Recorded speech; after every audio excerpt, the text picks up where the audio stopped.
Bonsoir, bonsoir, bonsoir à tous et à toutes. Nandenge to susu mokano ya kokuta na susu na poko awe ya lelo. Ba omona nga na tongo na opesa bino ba mbote. Ba omona nga na poko na opesa bino ba bonsoir. Donc shalom shalom na ba frère pe ba sœur nyonso en Christ pe ba sœur tout court pe na ba frère tout court. Donc na ili boso na obino na yaka pamba te so na loba soki na yese ki la soit na zana message ya opesa soit na leki na ngai na makambo na nga mosusu mais lelo ça fait 2-3 jours comme ça naza un message mon ya frère biso otoyebi biso nyonso papa Mike Kalambai. Donc lelo na le préféré na lekana na réseaux sociaux to meko solo la to yeba nini o nzambe atindi na solo na ndeko na biso et puis elo nini o lazwela ki comme message la part na ye. Bon, avant tout d'abord na remeta toujours ba message na biso to solo la ka na maboko na nkolo po kamba biso que le Saint-Esprit a kamba biso.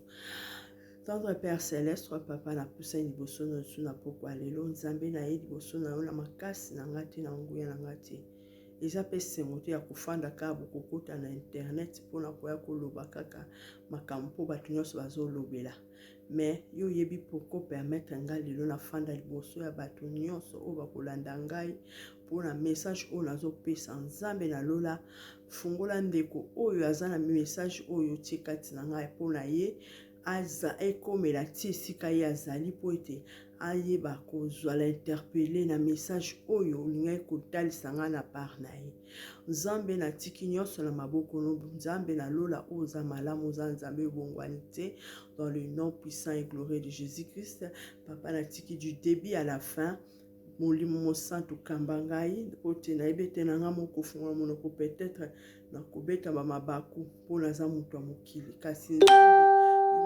na ekosaka te molimo no ezali ya ba doute te ezali pe molimo o ezitaka te. Seigneur, laisse que tout ce que na koloba na moi oyo Seigneur o kamba ngai du début à la fin o assister biso po to fungola pe mato ya molimo o fungola biso pe motema ya koyamba maloba o nga nazolinga koloba na minute o. Merci na kombo na Yesu Masihi oza nzambe bongwani te dans le nom puissant et glorieux de Jésus-Christ de Nazareth. Amen.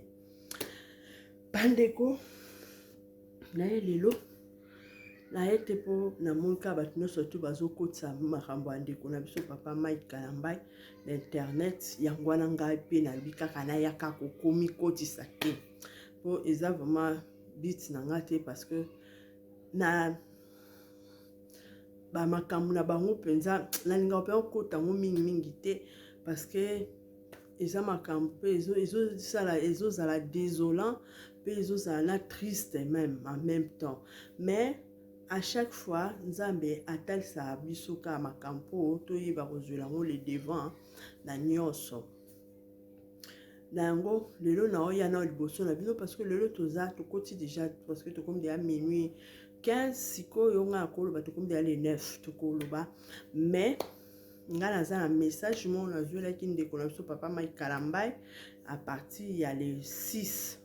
nazaki kutu dans l'après-midi vers 15h na bako somnoleka kutwa na ndako na ngai na lalaki mo pongi mokaya mokie na ba moyibo na baki bon nazaki fatigué na se reposer na lala mokie mais na kolala nanga ndoto mona lotaki nizaki ko concerner papa Mike Kalambai. Na ndoto wana ezalaki un peu moins compliqué mokie parce que na ndoto na bana lota on dirait tozalaki un peu d'autre côté on dirait Afrique, d'autre côté le coin Europe, je sais pas comment c'est mais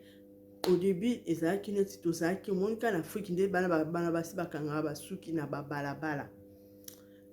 ngaskoyo nazalaki kobongisa suki ya mwana moko boya mwana mwasi azalaki ya pepe ba âge ba 15 ans 12 ans donc 12 ans komata petit bato ba 15 ans comme ça.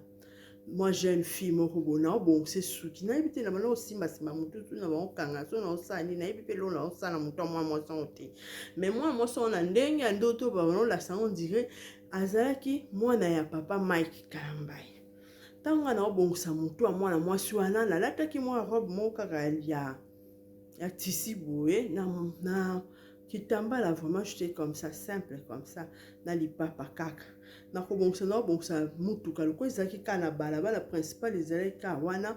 namoni kamba moko papa Mike Kambala ye kote fanda na mwa kiti mo ezalaki ya pembeni ya emoni kaka aye kotala nde na okanga so mwana na ye na ndenge ya ndoto en fait na okanga mwana na suki azotala nde na azosabongisa mwana mwasi na suki me ndenge nazali kobongisa ye suki mwana mwasi yango mbala moko namoni papa Mike Kambala akomosala neti ayomoka nde mwana mobali azalaka soko ye esika moko omoni mwana mwasi okomi kosala neti ozodrage ye en fait asala siko neti azodrage ngabe nga nazokipe te nazobongisa kaka suki ya mwana mwasi wana naobongisa suki ya mwana mwasi wana siko balabala yango ezalaki kaka boye liboso na biso donc ezalaki lokola mwa moni soki neti oza na balabala ya monene bamoko namoni kaka balabala moko na liboso ya balabala na mutuka moko boye ezalaki mwa bavoiture oyo ya baforme akala wana nakobenga ngo marke nini yango nakopesa explication nango bon bavoiture ka nde tozala destine bavoiture boye bavoiture wana sikoyo voiture wana ezalaki na bapassager 3 filles na chauffeur ya mobile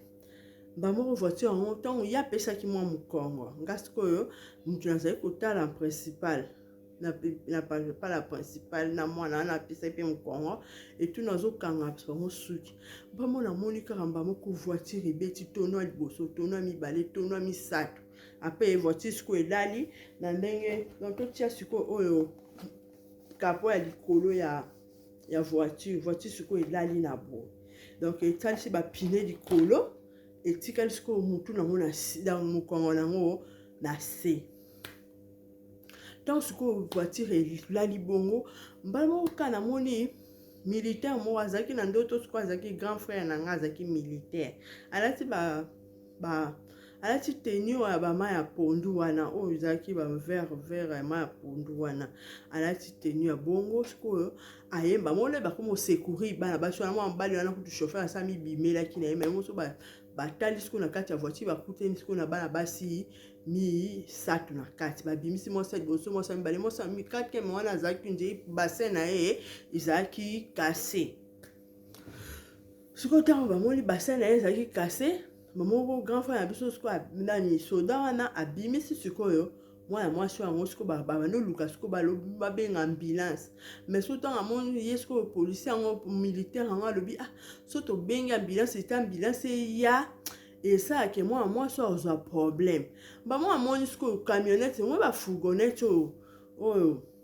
eza lokola baforme ya baambulance mais sikoyo eza en même temps lokola forme ya ambulance mais eza en même temps lokola baforme bato oyo azalaka na poto ya baoyeba bamituku ememaka bambongo na babanki wana eza sikoyo entre les deux entre part lokola ambulance mais autre part lokola fourgonnette wana bamo sikoyo moto agaraki fourgonnette na ambulance soki ambulance wana tobengaka ambulance en fait agaraki yango ezalaki Mike Kambala sikoyo papa nani militaire wana tuni alobi si tobengaka ambulance ezwa retard la mosusu na bambouteillage to na banini esalaki mwa mwasi akozwa problème akokufa na kombo nango nini na fracture oyo azwi na mokongo yango wana atuni fourgonnette oyo ya nani bamo sikoyo Mike Kambala alobi eza ya ngai ntango sikoyo alobi eza ya ye abi mutuka oyo baokotisa ye donc mwana mwasi oyo aokende na kati ya mutuka oyo abengi sikoyo Mike Kambala na pembeni ayebisi ye sikoyo hôpital nini fo Mike Kambala amema mwana mwasi wana ntango ayebisi biso nyonso oyokaki na biso eloko esika hôpital yango oyo ye ayebisaki amema ye na hôpital te ayebisaki ye te toyokaki yango te bamoko sikoyo babandi ye sikoyo militaire wana bato mosusu bazwi sikoyo mwana mwasi wana batie na kati baye kozwa sikoyo mwana mwasi oyo ya mibale amati na nsima mwana mwasi oyo troisième mwasi aweleli afanda afandi sikoyo liboso côté passager ntango sikoyo afandi liboso côté passager bamoko Mike Kambala aye amoni mwana mwasi wana sikoyo atali kaka mwana mwasi wana bamosiko alobi na ye yo kita wana eza place na yo te ntango akitisi mwana mwasi wana bamo alobi na nga na ye ofanda liboso nga mpe na ye na mati sikoyo liboso Tant na mati boso, siko moi ka ba basi, siko to ba moni, yesko baba ba so mso ba mati na sima. Yesko azo sala raneti, azo ngasa samba ya miso ba ba so na yibi maneti ke nga za fiancé na ye. Mais en même temps, ngasko na kati na nga na zo lo ba bi moi mbali oyo na ba problème na ye bebe la za na internet koto o majabu koto o pe moi si na ye o koto azaka na ba scandale ka na ba internet. Na siko est-ce que na aza mutu nga ko kopesa pe nani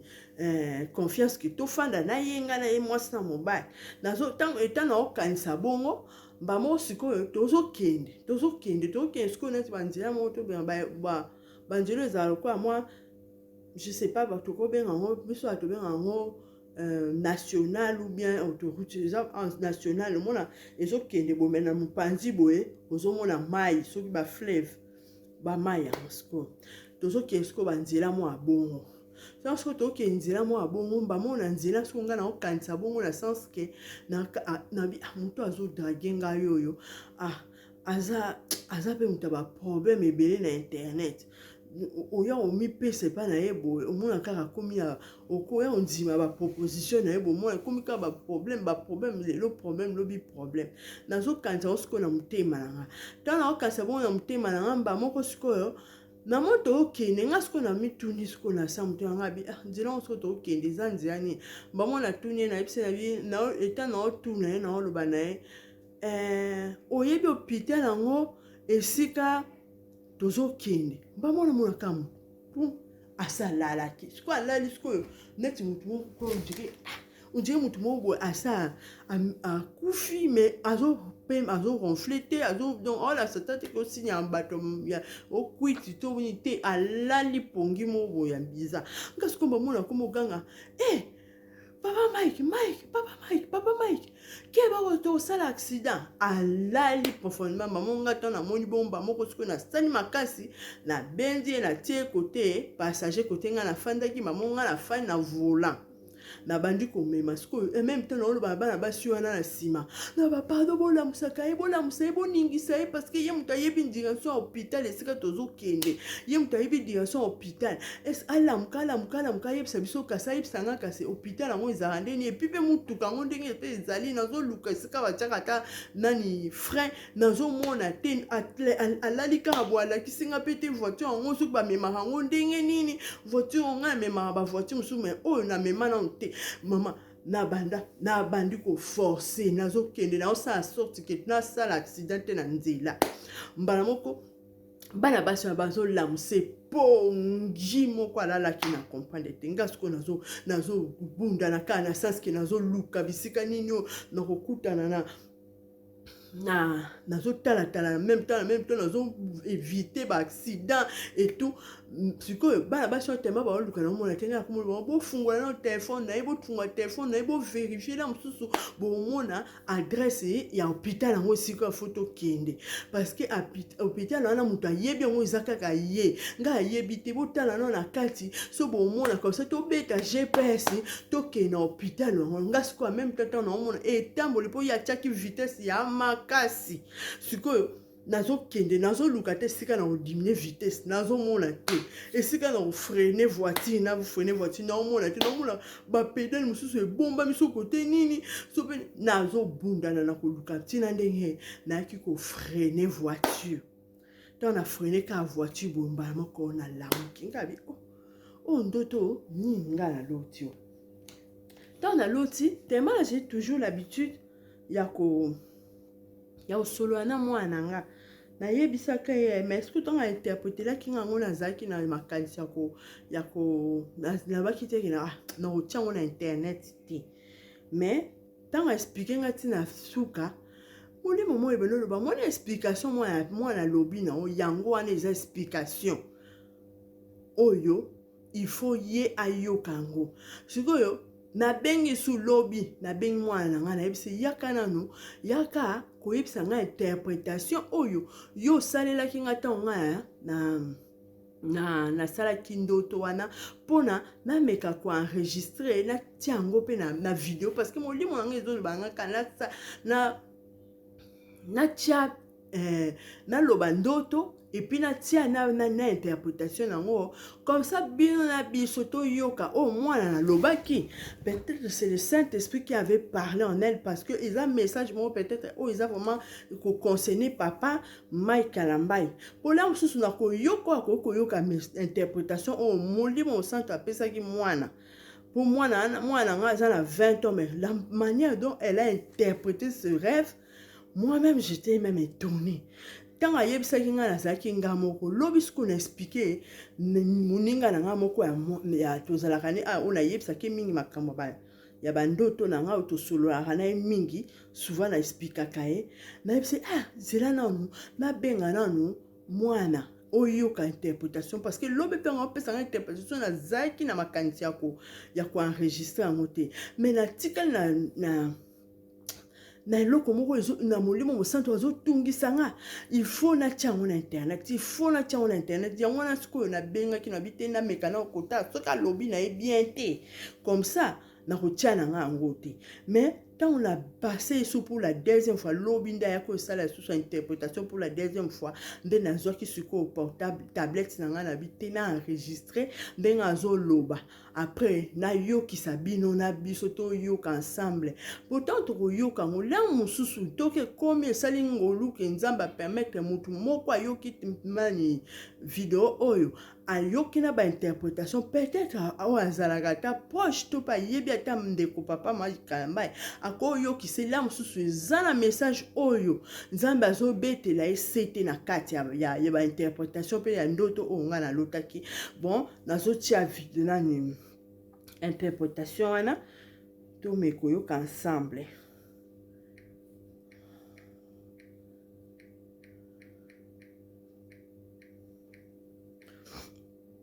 toyoka ngo ensemble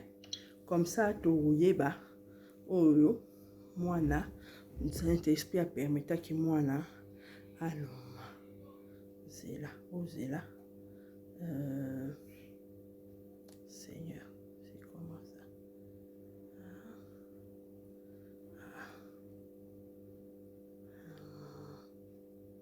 je pense c'est ça.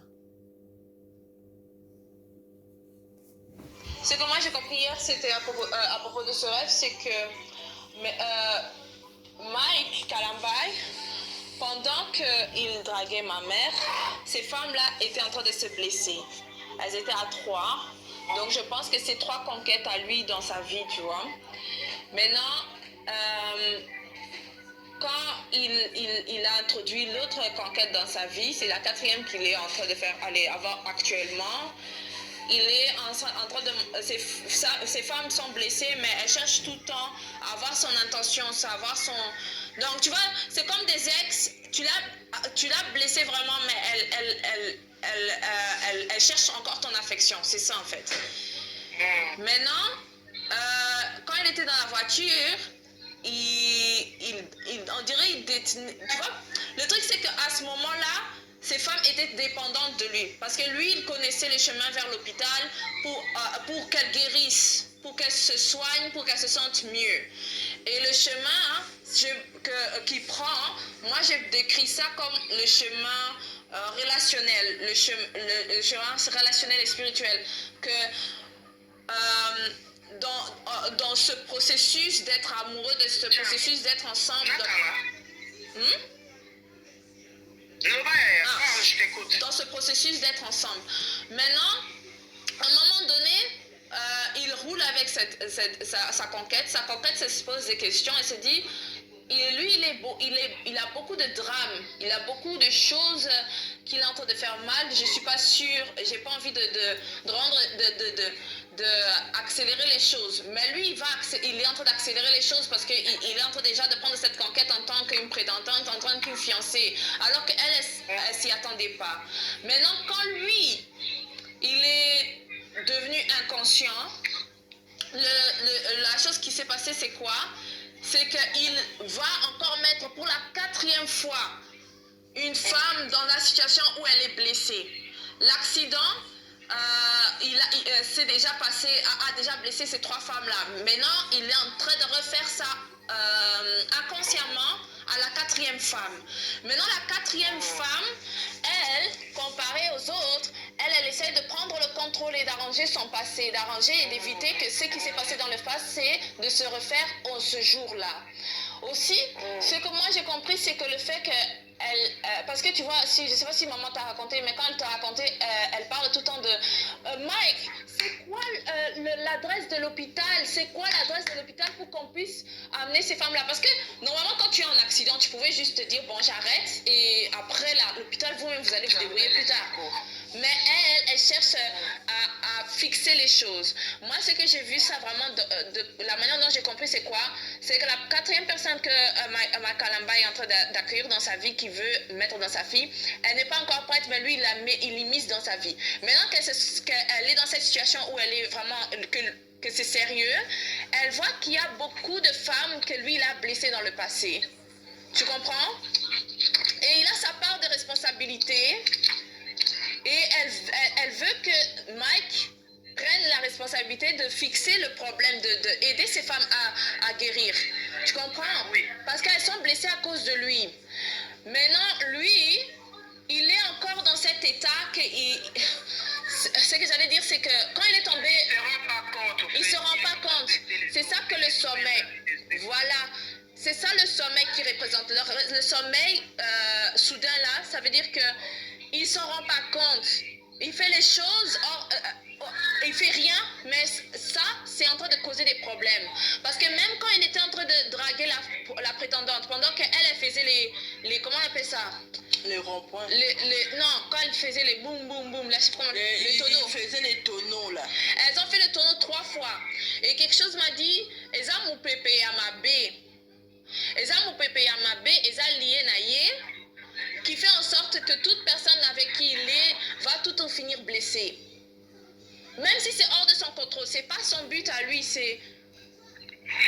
pas son but à lui de blesser, c'est pas son but à lui de faire du mal, mais il y a quelque chose qui est attaché à lui, qui fait en sorte que toutes ces relations virent tout le temps à blesser la femme qu'il est avec. C'est pour ça que ces femmes qui ont été avec lui, parce que c'est ça aussi, quand tu es avec quelqu'un, vous devenez un peu un. Vous comprenez? Donc si cette personne va te blesser, c'est logique que ces femmes viennent vers lui pour lui demander, toi qui as la solution, toi qui as tout ça, toi tu peux réparer, tu peux nous aider, tu peux aussi mettre ta part pour que nous puissions guérir et aller de l'avant. Mais lui, il ne se rend pas compte et il ne fait rien sur ça. Et maintenant, le problème c'est que la femme là avec qui il est maintenant, malgré les accidents, malgré les choses au chemin, malgré qu'elle a perdu le contrôle, elle a pris le contrôle et elle a fait en sorte d'éviter les drames, d'éviter les problèmes. Donc même si lui, il est en train de laisser les choses et causer en sorte que ça se refasse, que ça se reproduise comme les autres femmes, elle a pris les choses au contrôle et elle a évité ça. Et son but, c'est aussi de faire en sorte que Mike Kalamba règle le problème qu'il a avec ses femmes dans le passé. Que ça soit spirituel, que ça soit financier, que ça soit, je sais pas, justicier, je sais pas, il a des problèmes avec ces femmes-là dans le passé et il doit régler ça. Et c'est ça que sa quatrième prétendante essaie de lui faire voir. Et c'est pour ça qu'elle prend tout sur elle et elle est en train d'éviter les problèmes et de lui dire « Mike, donne-moi l'adresse de l'hôpital, donne-moi l'adresse. » Ça veut dire que investis-toi pour permettre à ces femmes que tu puisses te réconcilier, arranger les choses du passé pour qu'elles puissent avancer. Tu comprends? C'est comme ça que moi j'ai vu ça. Donc Mike Kalamba, il a quelque chose, un vent qui lui poursuit, qui fait en sorte que toutes ces relations, ça vire au mal. Maintenant, ça a fait en sorte que ces femmes soient blessées aujourd'hui sur différents aspects. Et lui, il a quelque chose qu'il peut faire, qui peut permettre ces femmes à aider. Il doit faire quelque chose, par exemple, demander pardon, pour que, par exemple, une personne puisse lui pardonner et puisse avancer spirituel. Ou peut-être, je ne sais pas, quelque chose d'autre qu'il a pu faire, qui peut faire en sorte qu'aujourd'hui, il peut régler ça, pour qu'il puisse avancer. Parce que s'il ne fait pas ça, la femme là qui est avec lui, elle est en train de faire de son mieux, elle est en train d'essayer de ranger ça, mais elle n'a pas planifié ça. Donc, ça va devenir trop pour elle aussi. Donc c'est ça que j'ai compris. Mais c'est clair, hein, ça c'est une belle interprétation. Et en plus, clairement, C'est son état d'âme que Dieu a montré. On parlait de ça aujourd'hui ici avec ma petite soeur. Il fait des choses, ce frère-là. Frère Mike, il fait des choses. Il n'est pas le sommeil, c'est quelqu'un qui n'a pas Dieu. Parce qu'un enfant de Dieu, ça reste éveillé. Le sommeil, c'est qu'on dort la nuit. La nuit, c'est quand le diable opère. Donc, Oza Andela Molili, Oza, tu n'as pas Dieu. Voilà. Tu dors. Parce que quand la Bible, dans les aïeux, on dit que toi qui dors, réveille-toi. Oui. Et regarde ta lumière à dire, voilà, les enfants disent c'est ça des Ou dans Matthieu, on dit de rester réveillé. Éveillé, éclairé. Tu es dans une voiture, dans ta vie, et que tu dors au volant, ils arrivent que, voilà, nous avons dit, en tant que serviteur de Dieu, c'est très, et là, on est là, même quand c'est difficile. Eza Moupépé, quelque chose m'a dit. Eza Moupépé Yamabé, Ezo. Donc ça le suit. Partout il va. Je ne sais pas que ça le suit, il est dedans. Il est dedans, mais Il est dedans. il est vraiment, genre, quelque chose m'a dit quelque chose comme ça, parce que pendant qu'il draguait, comment cette voiture, parce qu'une voiture, elle va pas juste faire un accident de nulle part. On n'a pas vu une autre voiture la bousculer. Tu vois? Donc, Eza Moupépé, Et là, mon bébé, au fait, marche, il y a zoomé, mango. Quand on a des gars, et là, double amoni, et ça normal, et ça frais. Finaye à Draga, bongo. Je crois, il y a un autre c'est pas passé bien. Elle n'a même pas conscience que moi, c'est un problème. elle s'est... Elle est très têtée. Parce que quand elle était dans la voiture, elle a dit, elle est dans sa tête, elle s'est dit, avec des drames comme ça, vraiment, est-ce que je pourrais me mettre avec quelqu'un comme ça? Après, à Sali Makambo, Elle était ignorante de tout. Mais après, quand il l'a fait, il est retombé dans l'état là, à refaire encore un accident comme d'habitude. Il a fait avec la deuxième, la troisième, la première. La femme s'est sortie. Il y a une Afrique à la Indémoana. Il y a un investissement, mais ça va changer ta police ici. Et voilà, sa conduite. Moi, Soana, à d'abord, Kenza, moi aussi, moi, ça, on peut s'en sortir. Alors, on peut essayer de climater, on s'en sortir. Il y a une Afrique à Yolanda, on l'a les choses à la mode d'année, accident grave, on a coupé ça, et ça fait tout. Moi, quand tu peux ta macambo. Moi, quand tu peux ta révélation, il y a Mike, il y a pas émission de temps, on a fait, on a YouTube, à douter. Sur la nation. nalandi yango te nayebi kuta yango te nayebi yango te nalandi yango ntango oloba bongo alobi nanga Mike amba akokufa na me soki azoyoka te akokufa na me nga sikoyo nabi Seigneur akokufa ndenge nini abe alobi nanga je t'interdis de prier pour lui Parce qu'il est lui-même en train de dormir. Il laisse. bon oyo côté asuka wana oyo nalobi wana eza année passée donc année passée vers bino mo boyoki interprétation je pense bon comprendre oyo eloko ni etindingaki natiango quand même na sur le net comme ça soki ndeko papa maekamba ya komona ameka ye moko kozwela ngo solution bolimbisa ngai azwela ngo solution ameka vraiment kotuna nzambe so pa akota vraiment mabondeli akota mabondeli so pa akota mabondeli lia mosusu azwela réponse c'est peut-être à partir ya bainterprétation talaka mwana abimiselanga likambo wana donc alobaki yango déjà nano les 7 après lobi sous alobaki yango les 7 et les 6 après les 7 sous à répéter la même chose. Donc yango anga abaki te quand même il faut quand même pour mon lit mon ange zotu sanga pe aka tiango banda kutu lobi fakila sa vidéo na mo ngala makambo papa Mike oyo pe ezoleka na bato nyonso tu bamibwakami na kati nango donc nga pena nalinga pena natala makambo na bango ndenge elekana na bapenye babiloko wana nyonso tu nalinga bango kota yango te parce que oyokaka makambo bosoto oyokaka okuna babeti so basali yango ndeni so mpe ndeni okuna mobali oso mpe nini donc nalinga pena tema nalinga mpe makambo yango te nalinga vraiment okota nga nakota vraiment mingi bachaîne oyo baoloba makambo ezoédike bato Mais ce cas qu'on sur la personne, moi je préfère voir, passer mon temps à faire autre chose. Là, ça m'a ramené qui n'a passé temps Hollande là bas ma comme d'abord dans mon aga titre pour tellement autant au côté internet aux autres que l'eau mon là témoignage to nini ya Hollande au moins aga partout titre oh à Saliboy oh kuna Saliboy et la Saliboy Mike Saliboy donc kolanda pena profondeur ko yeba ba mutu na ona miku na mutu na suki na ho en tout cas na yebi yango te na oyo oh net voice oyo ki takuta suka na oloba ki mai kamba ya kokufa soki na mois de mai wana eza ya année passée kutu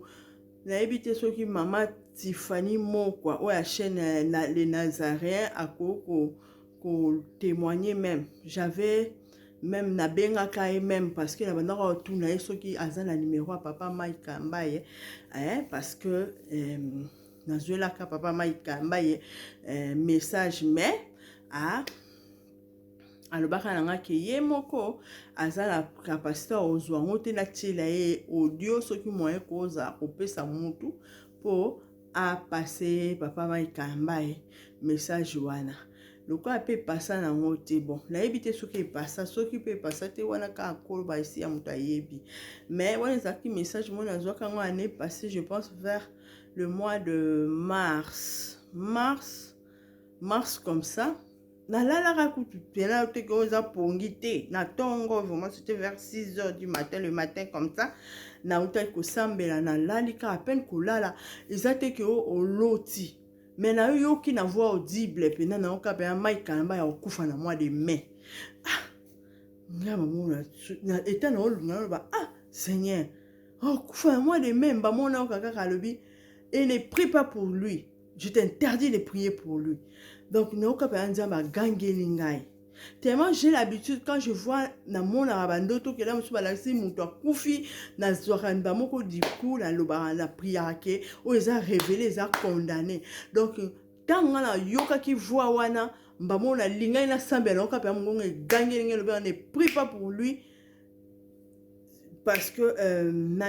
j'ai déjà pris ma décision des choses comme ça natindela en kutu na éviter so na retrouver en haut. Parce que je vais retrouver ça. Je vais chercher.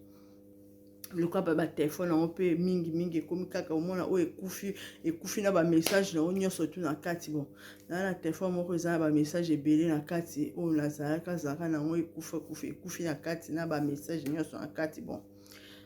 C'est pas grave nzamba za révélateur en révélanga kama mususu ya sika pour les choses à passer sont à passer. Toutes les choses maintenant devenues nouvelles. Quand on a interpellé papa Mike Kamba, ndeko papa. Kolo azanzambe o alinga abana na mingi. So kozo mona likam non ka keza sur le toit. C'est pas parce qu'on t'aime beaucoup ou bien batouana nde bazanga waka eloko pa ba osala mbongo na ba misusu ba osala on pona ozo ba ko ba ça ba vu na ba sur le YouTube. Mais papa yo moko tala vie na yo ndenge ezokini. Yo moko tala vie na ndenge ezokende. Na histoire na yo na mama bana na yo papa na kolobani nzamba lola kambabino papa na ngai ta message o nzamba la musa talisi la musu par na yo ya responsabilité za munene papa o ya mama penyela do ça sikoyo yonde sikoyo yebi loko nini esalaki mwasi wana lelo akoma na makambo wana parce que ntango olingaki azalaki na mwana moke azalaki à peine 18 ans obobalanaki donc il faut vraiment soko oza na part na place na motema no ya kolimbisa ye ya kosenga ye pe pardon soko osala ye mabe papa le pardon est une puissance qui libère parce que ça na ndoto oyo eza okoya ozazaza na ba problème na basi wana peut-être na ba promesse au la kabango là mso lingaka mwasa liboso linga ko bala mais il y avait un problème qui o banai ko zangisa ezaki ko zanga o yo mona ki na kati ya mwasi wana tela mso tika ebongo sans oyebisa pourquoi okitaki basi wana pe bazolela na kombo nao lelo to lo ba accident là mso basi mso lelo batikana na ba problème na ba mitema bamosusu bazala désolation lelo la mosusu lelo tomona comportement mama Peniel azosala Peniel azaleki nanga musika mais comportement azosala mama mwana ya bana vraiment o pe abalaka alataka bagi na maboko akosala likambo wana te amoki azala pena désolé azala pena la mosusu déçu la mosusu na likambo ya monene azao s'attendre te na part na yo yango wana lelo la mosusu ezosala eki akomi na bacomportement ya mama m'en fous je m'en fous mais papa soki oyebi ke yo osala ye mabe soki ye pe mama Peniel ayebi ke asala mabe bosenga na babolimbisi parce que pardon eza puissance ezolibere biso pardon eza puissance moko boye ke ezofungola baporte soki osengi kaka pardon eza kaka momo ya 5 lettres pamba mais eza pasi na bato na biso bato mpo toloba ngo ngai nalinga vraiment koloba makambo ya bato te nalinga pena parce que nzambe atalisanga makambo ya bato surtout bato ya bacélébrité oyo bayebani wana nzambe atalisanga makambo ya bango me ngai nayebisa pena nzambe nalingi nanga te nasala nzambe pena papa kolobela makambo ya bato wana eza kaka lokola baomonaka okolinga osala mbongo ngai osala mbongo na nini internet yango ngai aza yango abonné ya malonga oke nakomi na niveau kutu ya bafuta nga te naza nao na temps wana te naza mpe na temps wana te mpe na kozalaka na temps wana te nga mposala nga ezalaka napase message oyo nzambe la mosusu apesi nga napesa bandeko yango wana kopase message wana vraiment lelo so nalekaki ezalaki ka juste mpona koloba likambo oyo papa Mike Mbai oyebi eloko nini ezotungisa kati na yo oyebi na kati na yo eloko nini oyo moko kanisaka oyebi kaka yo na nzambe na moto akoyeba ngo aza te mais nzambe asondaka cœur na rein interpelle likambo moko oyo bosana peut-être na kati na yo enfoui oyo mpe la mosusu ozomona ngo kaka ozobwakisa yango ozomona loko eza inutile mais pas nzambe eza utile kaka osala la mosusu likambo moko pour les mosusu mitema ya bamama wana oyo tungisa na bango moi na bango la mosusu oyo tiaka matoi oyo olobaka leo bina kobala yo oke batikala dessus peut-être babelelaka kombono na baprière na bango ekizosalaki makambo na yo nyonso loke malamu ezoke malamu te lelo ko olobaki na oke kobala mwasi mosusu mais mwasi wana mosusu ayo okutaka na bakatastrophe ezaka problème donc mama papa na ngai soko oyoki ngai naza ndeko na mwasi napesi yo kaka oyo eza neti mwa conseil nzambe alola asunga yo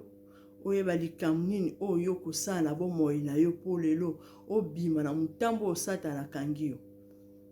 mutambo wana eza mutambo satana azolinga mema oka na etape wana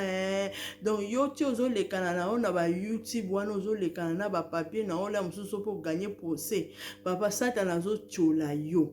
azoyeba esika nini azomema yo parce que lelo procès wana oganye yango lobi Yesu azongi eke mai omwa te eza na sens te makambo na biso tozosala totika nzambe atombola biso ke bato ya mokili eza nango na ntina te lelo bato nyonso to papa Mike omoni mama soki Peniel kuna soki nini oyo kuna koloba atomboli kaka papa Mike enterré Peniel papa Yesu masi atunaka mwa bato wana nyonso to balinga babamba mwasi andumba alobi oyo asumuka te abamba mwasi oyo libanga na koteli nanga Peniel te po esanga na mawa na soni na ko motema pasi komona mwa mwasi azomisi comporter bondia aza na bana te ata pe oza na bana te oza pe na baboti te mama Peniel esika ozali oza na baboti oza na bandeko oza na baparent na oyo ozopesa bango pasi na motema zonga mama ndeko mwasi zonga mama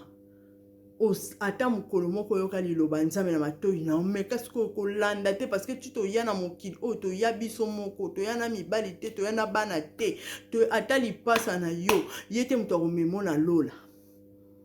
tala ke Yesu masi ya lelo azongi lelo akuti oka na comportement mama Peniel ozosala comportement ozo affiché est-ce que Yesu wana akomema yo na ye longo kotala te ke papa Mike Mbai ela mosu oyo mona na libana oyo mona esali kasi il n'est pas trop tard bible ezoloba biso il y a encore de l'espoir pour ceux qui vivent. Yeba que espoir ezali. Espoir ezali kana Yesu Masia. Na pesi papa Mike Kalambai. Nzamba lola a kota makam na yo ata azopekisa biso bao to bondela pona yo menga nasenga ka nzambe mawa na ezali kolo na yo nazosenga pe nzambe mawa na ye ezali kolo ya mama penia likolo ya bato nyonso osala mabe obosala ma o to sala mabe nzamba yo ki absoka mawa posoka ye akuta biso tozali déjà prête pour to kena elongo. Merci na bandeko nyonso balandi ngai o nyonso to komona message oyo bomeka ko partager po ekomela pe ata papa Mike Kalambai ekomela pe mama Peniel bisika bazali kono Masia abomba biso nyonso soki Yesu Masia azongi te tokomona la sous prochainement soki message ankolo ezali lisusu na obdanga te koleka liboso na bino kona biyano abatela biso na bandako na biso na bana na biso mabota na biso na misala na biso tozosala kombo na Yesu ezala toujours likolo na nyonso. Merci Père de grâce Seigneur na commission na remercie po to bandaki nga likambo oyo pe komisinga na suka nzambe na recommander ndeko nyonso oyo akoyoka message oyo azana motema ko partager pe ko komisina ndeko oyo papa na Mike pe na mama Peniel enfin ke bayoka message o nzambe azo tuti sanité azo loba pona bango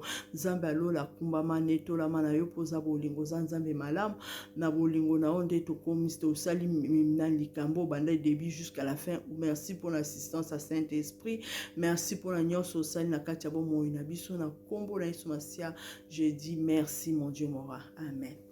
Bon bye.